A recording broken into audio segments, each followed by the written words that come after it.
Bueno, entonces ahora continuamos con los profetas y les voy a dar ciertas herramientas para que ustedes un poquito puedan entender lo que estamos haciendo. Vean, por ejemplo, teníamos al profeta Amós. Espérenme un momentito.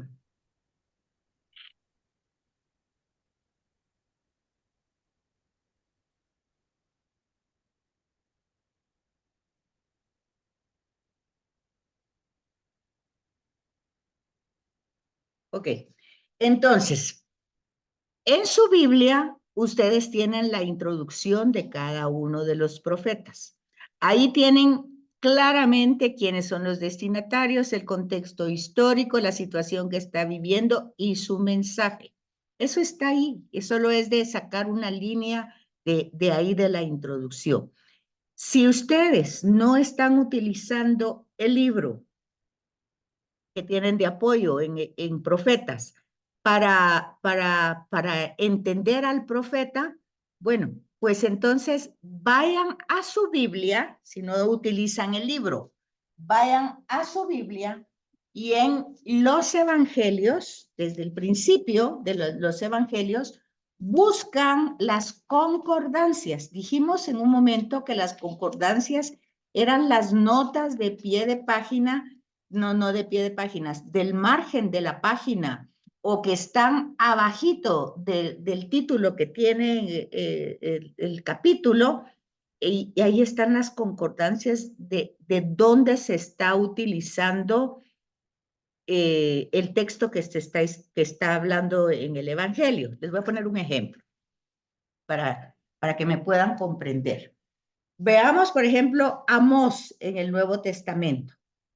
¿Qué es lo que yo necesito? Que ustedes se den cuenta que para construir, acuérdense que los evangelios decíamos hace un rato que son una forma literaria y que era la forma que utilizaba Roma para llevar su mensaje a todos los lugares o a todos los países que había ya conquistado. Entonces, ¿qué pasaba? Pues no habían carros, no habían aviones, no habían, pues lo que habían eran barcos y carreteras.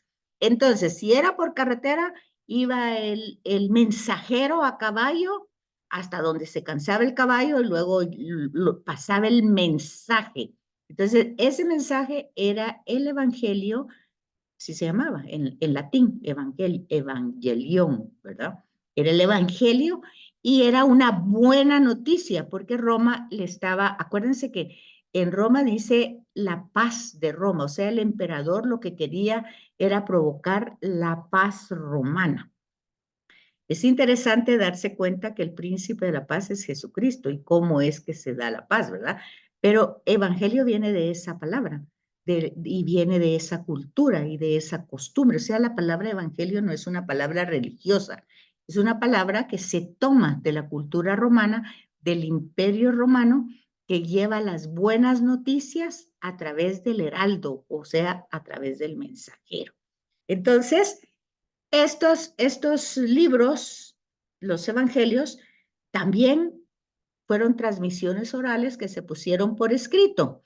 Y al ponerse por escrito, vea lo que estamos viendo en Historia de la Salvación, Introducción a la Sagrada Escritura.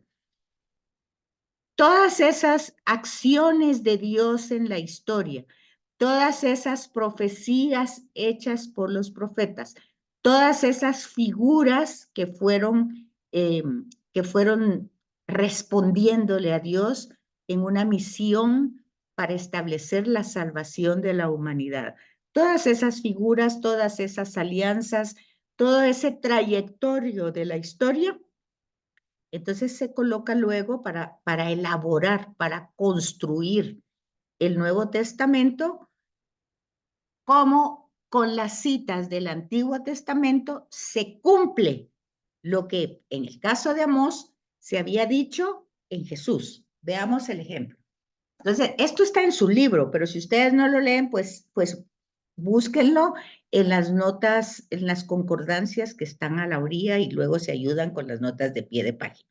Entonces dice, por ejemplo, el libro de Amós es citado explícitamente muy pocas veces en el Nuevo Testamento. Entonces, ¿dónde? Bueno, Hechos 7, 42, 43. Si tienen lápiz, apunten. Hechos 7, 42, 43.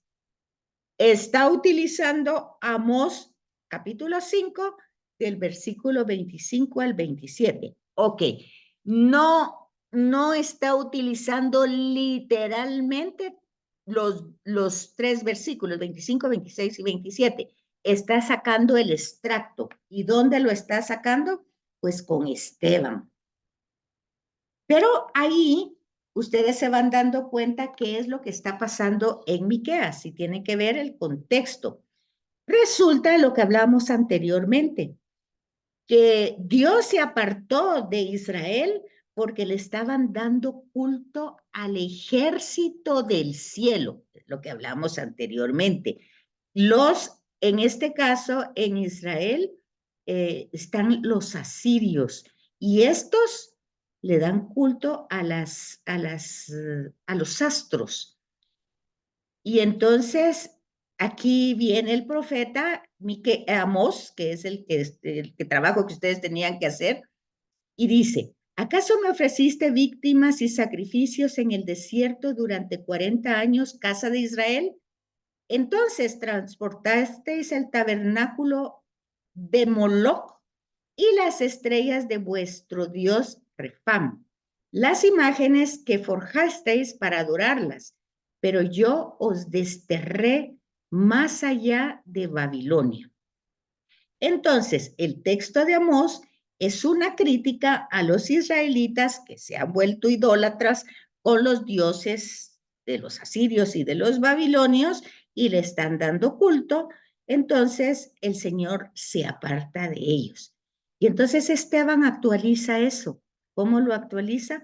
Aplicando a los descendientes judíos que han rechazado a Jesús y que han preferido seguir sus propias ideas. ¿Cómo lo podemos saber? Pues hay que leer Hechos 7 del 42-43. Luego vamos a encontrar otras referencias de Amós, por ejemplo, en Amós 8, capítulo 8, versículo 9, hay un oráculo del Señor. Haré ponerse el sol al mediodía y se oscurecerá la tierra. Eso lo utiliza Mateo en su mensaje escatológico, ¿verdad?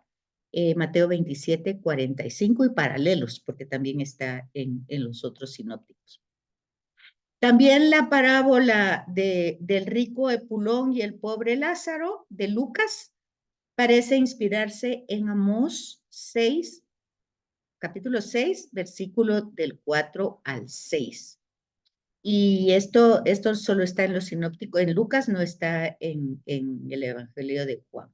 También vamos a encontrar citas en Pablo como ecos de Amós, con analogías. Amós 5:15 habla de aborrecer lo malo y apegarse a lo bueno, en Gálatas 4:16.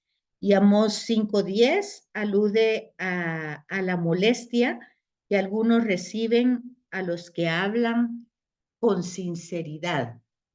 Entonces, vamos encontrando paralelos. Y ¿cómo podemos saber eso nosotros?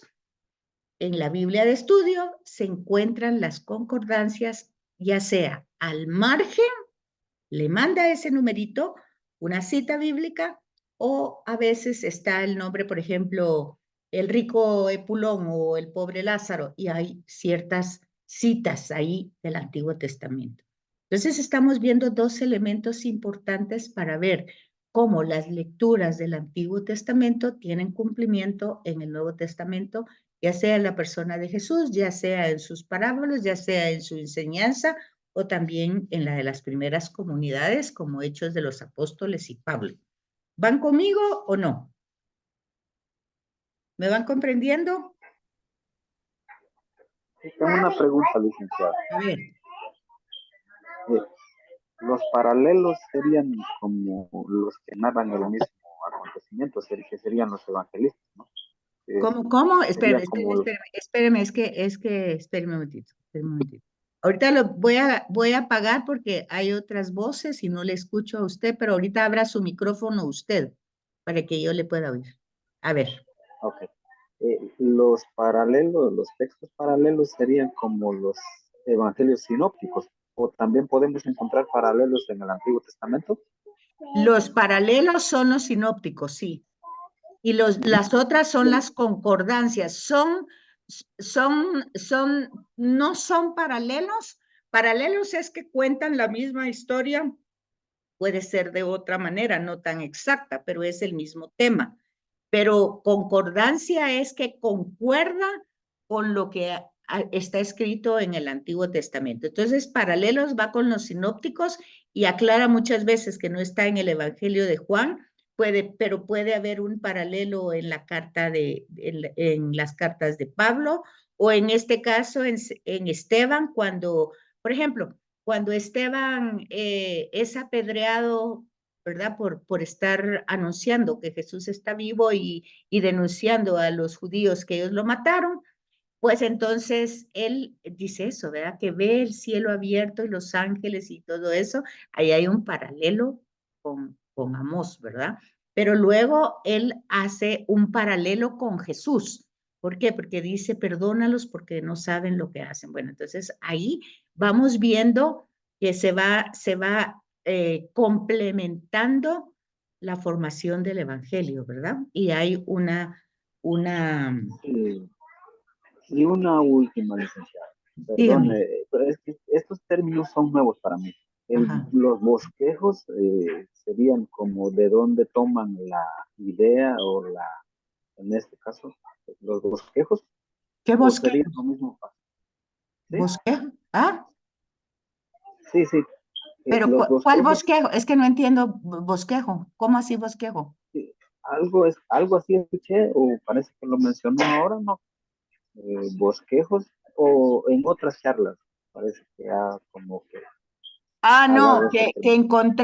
encontramos paralelos, no solamente en los sinópticos, sino que encontramos paralelos en Hechos de los Apóstoles o en las cartas, ya sea de Pablo o las cartas apostólicas. Encontramos paralelos. Y las concordancias es citas del Antiguo Testamento, ya sea que Jesús las utiliza o las va a utilizar Pablo, o sea, pero es el hilo conductor del que hemos hablado siempre, ¿verdad? Entonces, lo que dije tal vez que se confundió usted es la construcción de los evangelios. Los evangelios se van construyendo, porque acuérdense de que eran tradiciones orales también, o sea, la memoria de Jesús se va transmitiendo oralmente hasta que las comunidades las ponen por escrito. Eso está en la introducción de los evangelios, donde dice la fecha en que se escriben, quién las escribe, cuál es el mensaje. Por eso hay que leer la introducción de cada libro, porque ahí está esa información. Pero ahorita que estamos viendo a los profetas, a mí lo que me interesa es que ustedes lo sitúen al profeta históricamente, ¿verdad? Para saber cuál es el contexto histórico que está viviendo y por qué lanza esa denuncia y ese anuncio. Entonces, es importante ver el contexto histórico. Luego, vamos a ver, ya eso se va a utilizar en todos los profetas, los oráculos como una forma literaria donde él es la boca de Dios y está transmitiendo, pues ya sea el enojo, el enfado, el castigo, lo que sea, para hacer reaccionar a este pueblo de cabeza dura que no entiende. Entonces va a utilizar ese lenguaje fuerte, ¿verdad? No hay que entenderlo literalmente, sino que hay que entender desde el contexto histórico y el tema que hemos visto en el anterior curso, la salvación del pueblo. O sea, Dios no quiere destruirlos. Por eso está el profeta diciéndoles que cambien, diciéndoles que se arrepienten, diciendo, porque Dios no quiere destruirlos. Y Dios no los va a destruir. Quien los va a destruir es el imperio que va a venir con el que ellos han hecho alianza. Pero Dios ha mandado al profeta para anunciarles antes lo que les va a pasar. Entonces, aquí es donde nosotros vamos viendo todas esas preparaciones de salvación que no hacen caso, y es un poquito la parábola de Jesús cuando anuncia de que en la parábola que tiene la viña, que se la ha dado a alquiler a unos viñadores, es una analogía de Israel, ¿verdad? Ha creado a Israel, le ha dado la tierra, ha hecho con él una alianza, lo hizo un pueblo, lo ha cuidado. Eso lo vamos a ver más claro con Oseas. Cómo Oseas va a utilizar toda esa imagen del noviazgo, como hacer Dios con Israel, ¿verdad? Que lo crió, que lo vio crecer, lo ayudó.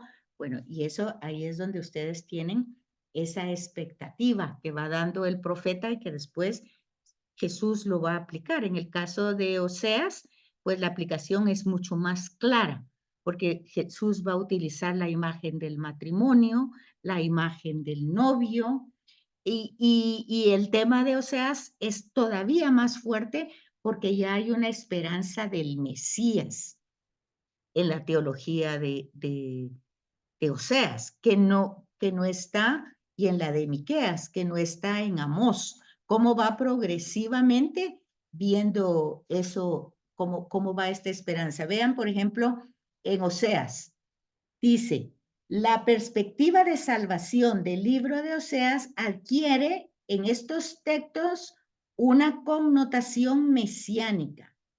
Esta queda evidenciada en el anuncio de una nueva alianza matrimonial.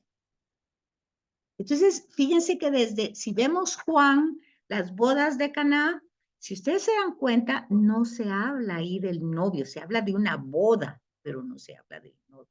Si ustedes ven el Apocalipsis, ven ustedes también las bodas finales. Y Jesús va a hablar varias veces en parábolas incluso del padre que va a ser la boda de su hijo y que prepara todo y que invita a todos y todos se disculpan y no quieren ir. Bueno, todo esto está la base en Oseas y esa es una perspectiva mesiánica. O sea, aquí hay un anuncio del Mesías y, y nosotros podemos ir viendo, por ejemplo, cuando Yahvé dice en Oseas, te voy a quitar de tu boca el nombre de los Baales, o sea, va a presentar una especie como de celo de parte de Yahvé, ¿verdad? Como la esposa que está coqueteando con otros personajes, pues en este caso son ídolos, son dioses que le llaman la atención y que entonces quiere ir atrás de ellos y Yahvé está como queriéndola reconquistar. Está hablando de Israel, son analogías, pero están en Oseas, por ejemplo, dice, te desposaré conmigo para siempre, te desposaré conmigo en justicia y en derecho, en amor, y fíjense qué bonito, en amor y misericordia. Mire cómo será las bodas de Dios con Israel, en justicia y en derecho, en amor y misericordia. Te desposaré conmigo en fidelidad y conocerás al Señor. Es el capítulo 2 del 19 al 22 de Oseas. Y Jesús va a utilizar esas imágenes. Entonces, pero aquí hay una figura mesiánica, un anuncio. Así como vimos en Génesis 3:15, el protoevangelio que se anunciaba que la descendencia de una mujer pisoteará la cabeza de su descendencia, pues aquí vemos también lo que Dios va a hacer a continuación, más adelante. Entonces, ahí hay que ver figura mesiánica en Oseas. Y luego, cómo Oseas está en el Nuevo Testamento, pero ya lo dijimos, ¿verdad? En Lucas 15, la parábola del hijo pródigo, ¿verdad? Esa imagen de ese padre que está esperando al hijo que se fue. Bueno, está Oseas 11:1, ¿verdad? Luego hay que ver que también en Mateo 2:15 se cita también Oseas 11:1 al señalar que Jesús estuvo en Egipto hasta la muerte de Herodes, para que se cumpliera el oráculo del Señor. De Egipto llamé a mi hijo. La cita de 11:1 se refiere originariamente a la liberación del pueblo de Israel, ¿verdad? Cuando lo sacó de Egipto. Pero Mateo lo va a aplicar tipológicamente, es un tipo, ya hablamos de eso, figuras, tipos, mensajes, temas que están en el Antiguo Testamento. Luego Jesús cita, Oseas 6:6, misericordia quiero, no sacrificio. Eso está en Oseas 6:6. También Mateo 9:13, Jesús come con publicanos y pecadores. 12:7, los discípulos recogen las espigas del sábado. También ahí tenemos el fundamento de Oseas 6:6. También Pablo en la carta de a los romanos, en capítulo 9, del 25 al 26, está utilizando a Oseas 2, del 1 al 25. Bueno, esto lo tienen ustedes en el libro que les sirve de apoyo, que se supone que ustedes al hacer la tarea lo ven, lo buscan, lo investigan, porque tiene título, dice el libro de Oseas en el Nuevo Testamento, el libro de Amós en el Nuevo Testamento. Entonces tiene el título, no es cuestión de leer todo el libro, es de buscar lo que se les está pidiendo. Y lo que se está pidiendo es poner al profeta en un contexto y luego ver cómo ese mensaje influyó, ya sea en Jesús o en el Nuevo Testamento de los Evangelios. ¿Sí me captan lo que les estoy diciendo? ¿Me captan? Sí, licenciada. Sí, licenciada. Bueno, entonces, lo mismo pasa entonces ahora que estamos viendo a Miqueas. En Miqueas, pues nosotros ya sabemos, porque en la introducción va a hablar, cuando habla del mensaje de Miqueas, vemos su contexto, vemos cuáles son los temas, pues habla del juicio sobre Israel y Judá. O sea, ¿qué quiere decir? Aquí Miqueas está hablando ya del reino dividido, de norte y de sur. Ya se dividió el reino y está hablando de los pecados de Israel y de Judá, que Miqueas denuncia, sobre todo en relación al culto idolátrico y mezclado, o sea, ya no es un culto puro, está mezclado con otras tradiciones, miren, eso es lo mismo que pasa con nosotros, ¿verdad? Que nosotros tenemos mezcladas la fe con otras creencias, con otras ideas. Por eso lo importante de estudiar Sagrada Escritura para purificar nuestra verdadera fe.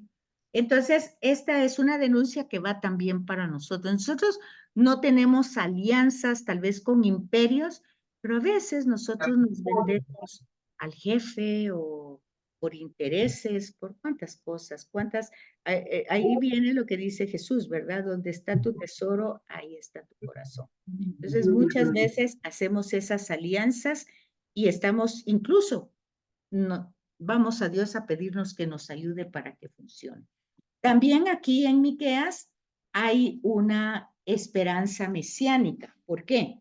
Porque como él está hablando, está denunciando de los pecados de Israel y de Judá, y sobre todo anuncia la destrucción de Samaria por sus ídolos que los ha desplazado por todos los lados, pues eso ya no se puede arreglar, ya tienen el corazón tan duro y la mente tan obstruida.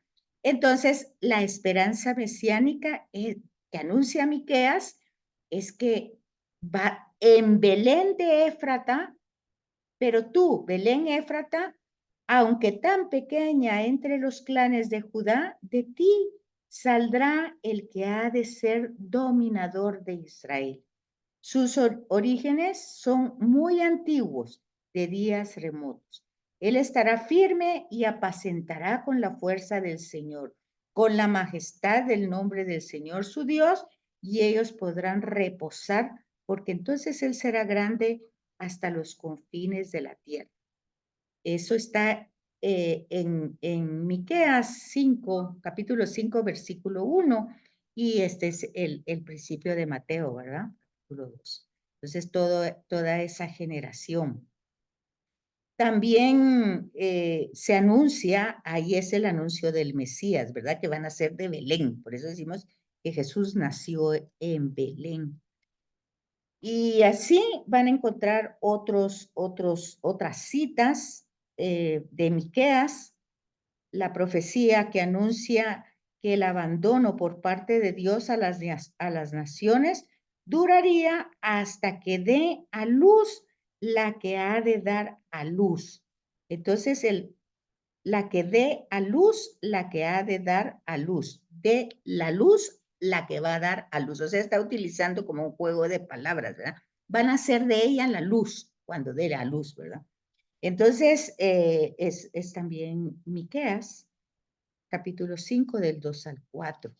Entonces, así vamos encontrando cómo van apareciendo estas imágenes mesiánicas que están anunciando la llegada de Jesús. Habla también de esa era mesiánica universal con bellas imágenes, capítulo 4 del 1 al 13 y capítulo 7 del 7 al 20. Y ahí está toda la lectura que no nos da tiempo de leer. Luego, en el Nuevo Testamento, además de esas profecías mesiánicas, aparece la referencia en el uso de, otra vez, Miqueas 5:1, en Mateo 2, que ya lo vimos, ¿verdad? Para hablar del lugar de nacimiento de Jesús. También Mateo 23, que habla que va a ser conducido humildemente con tu Dios, va a ser, dice, hombre, ya se te indicó lo que es bueno, lo que el Señor quiere que tú practiques, la justicia, el amor, la caridad. Este Mesías, este Señor, este Jesús, que nosotros ya sabemos que se trata de Jesús, va a conducir humildemente, como Dios mismo va a traer con amor a toda la gente. Y así vamos teniendo distintas citas de Miqueas 7:20 para recordar la fidelidad de Dios, de todas las promesas que ha hecho, que se cumplen en Jesús y que vienen desde Abraham. Va a ser utilizado, por ejemplo, en Lucas 1:55 y en Romanos 15:8. Entonces, si ustedes no tienen o no pudieron tener el libro, ¿qué es lo que tienen que hacer? Pues simplemente ir a su Biblia, aquí está su Biblia, ustedes empiezan por Mateo, por Lucas, estamos viendo a Miqueas, y entonces ven en las citas que están al margen. Estábamos diciendo Mateo 2, veamos si en la Biblia de ustedes la tienen ahí, no la tienen. Para que veamos si les aparece alguna cita de Miqueas. Ahorita ya no estamos ni con Amós ni con Oseas, estamos con Miqueas. Veamos si en Mateo al principio les aparece. ¿Están viendo? Las citas son muy chiquititas. Sí, licenciada. ¿Qué le apareció?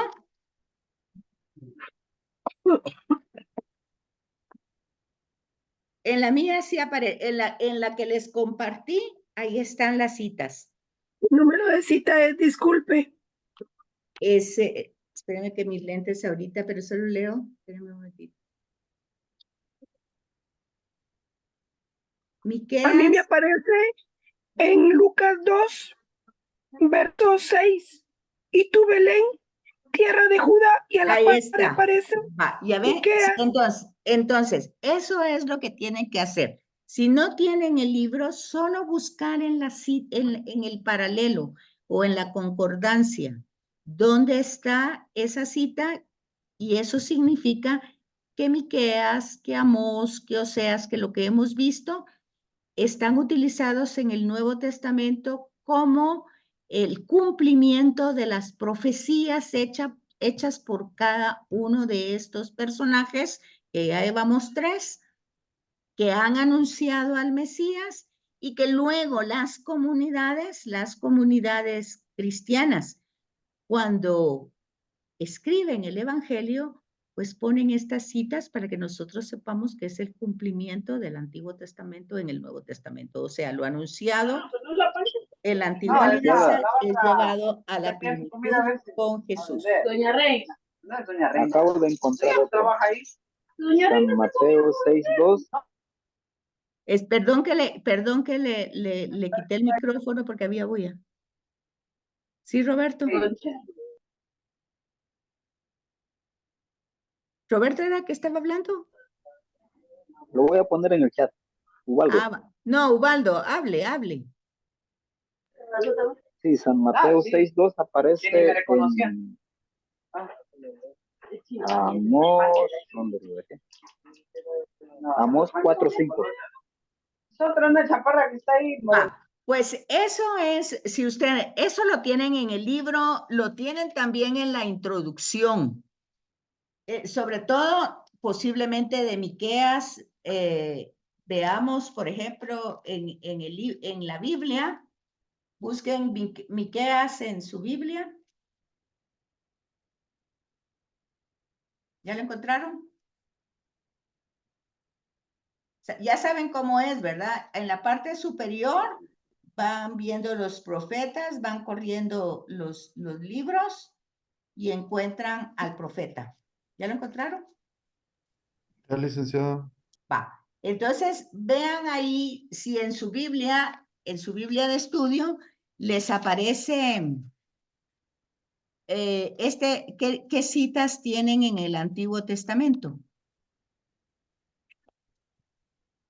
En la parte de introducción. ¿Les aparece? ¿De Miqueas, licenciado? Sí, de Miqueas, que es el que estamos viendo. A mí me parece Juan 10:4.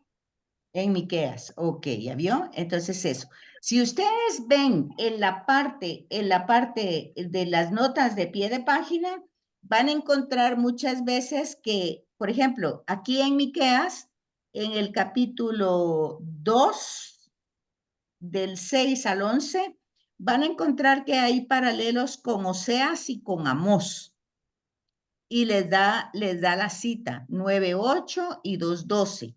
Aquí no la está enviando al Nuevo Testamento, pero si ustedes siguen viendo, no leyendo todo porque no pueden, porque no hay mucho tiempo, van a buscar la cita de un evangelista, o sea, Mateo, Lucas, ya sea en los paralelos o ya sea en las notas de pie de página.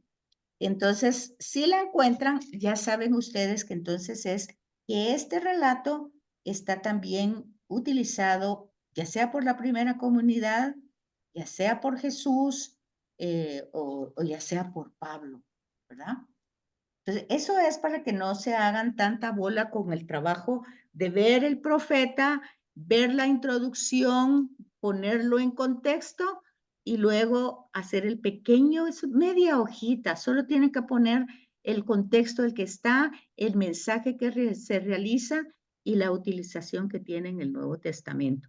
Y si tiene un mensaje mesiánico, pues sobre todo eso, ¿verdad? Porque Jesús es el Mesías, entonces es una profecía mesiánica.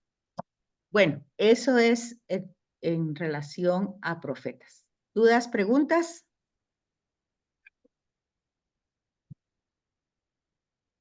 ¿El trabajo de Miqueas es igual que los anteriores? Es igual van a ser hasta que finalicemos. Yo le voy a mandar un videíto chiquitito, solo para que conozca todo el contexto del libro y cómo está formado. Luego ustedes leen la introducción, se empapan de sus contextos, de sus destinatarios, del mensaje y lo importante, porque eso es manejo de Biblia, que ustedes se den cuenta que ese profeta, porque no se trata que nosotros estemos oyendo los oráculos de castigo y de venganza para Israel o para Samaria. Se trata de ver cómo Dios tiene tanta paciencia. Acuérdense que el tema es historia de la salvación. cómo Dios tiene tanta paciencia y está repite con cada uno de los profetas desde distintas maneras, desde distintas figuras, para que vuelvan a Él. Por eso, ahorita en la Cuaresma es el mismo tema. Es otra vez, ya no el profeta, ya son esas lecturas que nos hacen recordar que nosotros, si nos apartamos de Dios, pues creemos que somos muy inteligentes y muy autosuficientes, pero la verdad, estamos construyendo nuestra propia destrucción. Y por ejemplo, el hijo pródigo de Lucas 15, pues hace esa referencia. El hijo se marchó lejos, a lugares muy lejanos, lo más lejos que se pudiera del padre. Pero el padre ahí estuvo esperándolo siempre, siempre, siempre, con esa fidelidad, con esa paciencia, con ese amor, esas son imágenes que nosotros debemos captar y decíamos anteriormente. Son imágenes que las tiene Oseas, que las tiene Amós, que luego son aplicadas de otra manera, pero ahí está como la raíz. Eso es lo que nosotros tenemos que ir descubriendo como mensaje, no quedarnos en los oráculos amenazantes, porque ya sabemos cuál es la función. Es como cuando a nosotros nos decían, si salís corriendo porque te voy a pegar, se te va a abrir la tierra. Pues nunca se abrió la tierra y nunca pasó eso, pero era una manera de decirnos que no teníamos que hacer eso, pues eran, si ustedes quieran, una mala pedagogía, pero eso era lo que era, y eso era lo que había. A ver, Rita. Licenciada, con el profeta, creo que es Amós, es el que tiene el que se casa. La Sí, esposa es infiel. sí. Ahí entendí por qué cuando a veces están dando la homilía, dicen que Jesús es el esposo y la iglesia es la esposa. Yo no entendía por qué era hasta que leí. Pero acuérdese, Rita, que la iglesia somos nosotros somos la comunidad. Es que iglesia es eclesía, es asamblea. O sea, es otra vez, hay que ir al origen de la palabra. La palabra iglesia viene de una palabra griega que es eclesía. Y eclesía quiere decir asamblea. O sea, la iglesia no es la casa. Cuando nosotros decimos vamos a la iglesia, estamos utilizando mal el lenguaje bíblico. La iglesia somos nosotros. Entonces, Jesús se casa con nosotros, no con la casa, no con el templo. Jesús, luego también va a haber otra imagen. Jesús es el templo de Dios, porque realmente Dios esa es un poco la lectura del domingo, porque Dios habita en Jesús. Entonces, es como ir pero eso lo vamos descubriendo en toda la escritura va con esas imágenes y esas relaciones. Entonces, por eso es que Jesús es el esposo y nosotros somos su esposa, nosotros, la asamblea. Pero en otra forma, Pablo va a decir de otra manera, Él es la cabeza y nosotros somos su cuerpo, o sea, sus miembros. Aunque seamos una uñita del dedo chiquito del pie, es útil, es importante, tiene validez. Con que se encarne esa uñita nos duele la cabeza y no podemos dormir. Entonces, todo está integrado, todo está formado. Esa es la idea de iglesia. Ahora, si nosotros pensamos que está casado con la jerarquía o con los religiosos, no, con el pueblo. Pero esa imagen está en Oseas, como usted dice. Y así se entiende como usted lo está diciendo. ¿Verdad, Rita?